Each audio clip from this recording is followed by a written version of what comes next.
Go for it. Today my audience is my sister and her boyfriend, my brother who's recording, my parents, a really good family friend, and my boyfriend.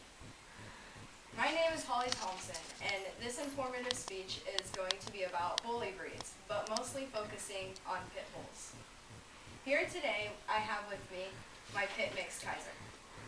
Now, I normally do not like mixed breeds just because of who I am as a person. But when I saw this little guy in the animal shelter near our hometown, I just couldn't let him go. He looks a lot like a pit bull, but is a bit smaller in the muscular sense. Kaiser is only 6 months old, and we adopted him when he was just barely 4 months old. He is a pit lab mix, and we are not positive of his breed, but it is what the vet told us when we adopted him. We already had a Siberian Husky, and she is our little girl, and but she needed a playmate. And this is Akira, and she actually sometimes gets jealous of Kaiser. I have always been a bully breed activist. I love the dogs. They're wonderful dogs in my eyes, and they can be wonderful dogs in the correct circumstances. The history of the pit bull is mixed up between lies and truths, but many websites have the truth of why the pit bull was originally bred. As seen in pitbullregistry.com and realpitbull.com, the pit fighting history basically started out with bull baiting. This term describes what owners would do with their pits when they were getting bulls ready to slaughter or other things.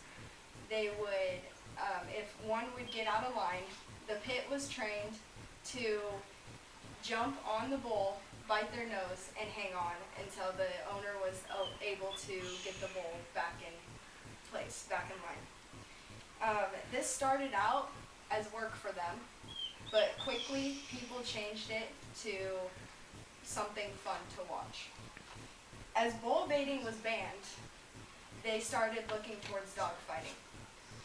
And all dogs were bred for some sort of hunting reason. It just so happens that the pit bull was bred for something larger, and with that responsibility they had to adapt with their large square heads and their muscular bodies. I find that the media presents a big challenge to these wonderful dogs. Many times you only hear horrible stories about pit bulls who are mauling a little boy who's only 7 years old. Many people will argue that their dog attacked something or someone for no reason whatsoever. No dog is going to attack for no reason. Even if you do not know the reason as to why they are attacking or why they're about to attack, there are always signs that you can look for and remove yourself from the situation.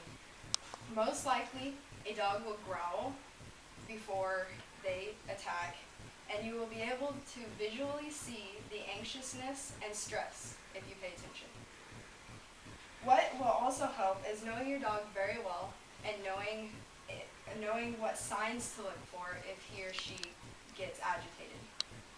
I believe the media should represent the good things and the bad things.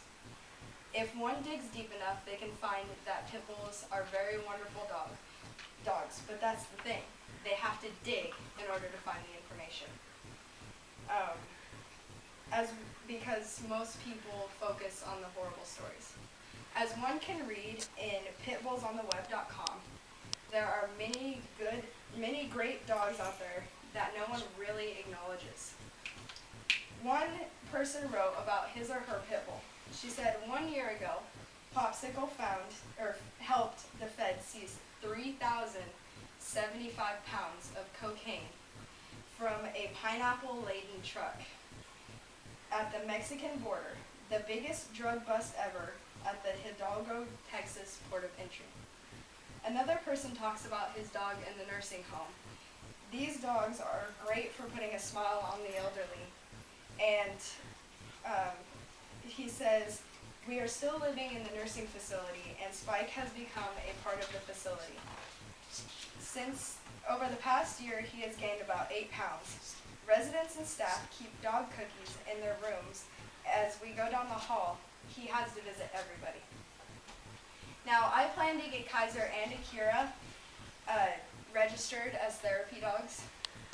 These dogs score great on behavior tests and temperamental tests, and they actually score higher than most well-known and well-liked breeds out there. One can review the statistic at the website atts.org. The only time a bully breed ever acts out, actually the only time any dog breed ever acts out, is when it's provoked. Many stories on the media are telling about how Pitbull mauled a little boy, but they never say why until it's too late and the animal control have had their hands on the dog and humanely euthanized it. Later, we may figure out that the boy was teasing the dog, throwing things at him, or maybe walking up to the dog if it was on a chain and teasing him. These dogs are strong dogs and can break a chain easily if they get angry and decide to put their weight into it. We need to look at all the aspects as to why a dog did what he did. But America is lazy and only wants to get it over with, so we just say that it happened and move on with our lives. If the media is going to present the bad things, they need to present the good things as well. A smart dog owner knows that they never leave their young child unsupervised with a dog, no matter how much they trust the dog.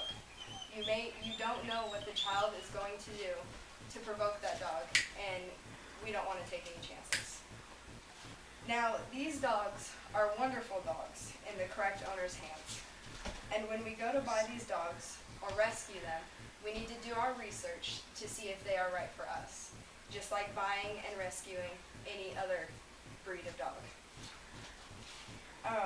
These dogs can get along with other dogs as well as they can people, and the proof is right here in my hands. Kaiser and Akira are the best of friends, and I would say that Akira is more of a challenge than Kaiser is. It all comes with the responsibility and knowing how to handle these dogs. They can be great if presented in the correct circumstances and with the correct and with the correct owners. I love my dogs very much, and I hope that this information will help some people realize the potential of these dogs.